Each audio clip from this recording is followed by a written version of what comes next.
if we look today, plant-based has made huge strides forward. When we look at things like milk, it has a very, very high adoption, sometimes up to 30% in parts of Europe. But there's a few challenges with plant-based. The first thing is there's a real gap between the companies that we invest in and what we see on supermarket shelves and in restaurants. So if you were to go to, for example, a small town in Spain, you might struggle to find plant-based alternatives. So that's one of the challenges. One of the reasons for that is that plant-based right now hasn't met consumers' expectations.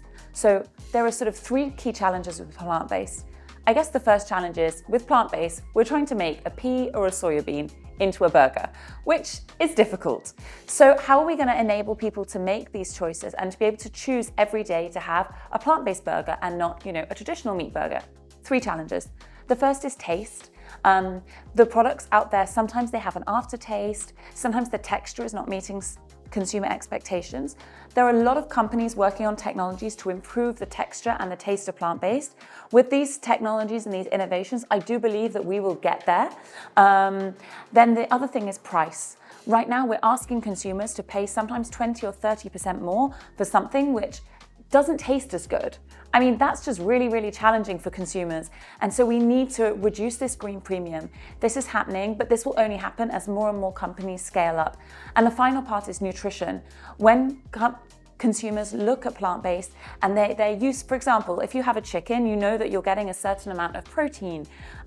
You need to be able to replace that identically. A lot of companies are working on this. There's a plant-based fish company that we've invested in, which has the same omega-3s, the same amino acid profile. And when all of these things come together, the texture, the taste, the price, and the nutrition, I think that's when we'll really see mass adoption of plant-based.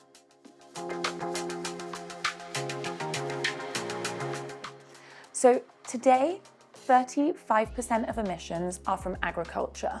So food plays a huge role. Actually today, for a consumer to make the biggest impact on their climate footprint, it's to become vegan. That is the number one thing that a consumer can do.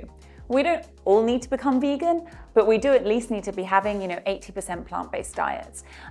There's a lot of myths around this. So a lot of consumers think that it's transport. And we have seen, a lot of research suggesting that if we eat organic beef, that's better. This is not true.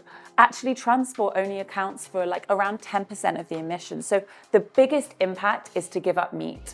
This is really, really hard for consumers. And so I believe, and we believe at Big Idea Ventures, that if we can make innovations in cell-based technologies and improve the taste of plant-based, that will enable consumers to make the difference.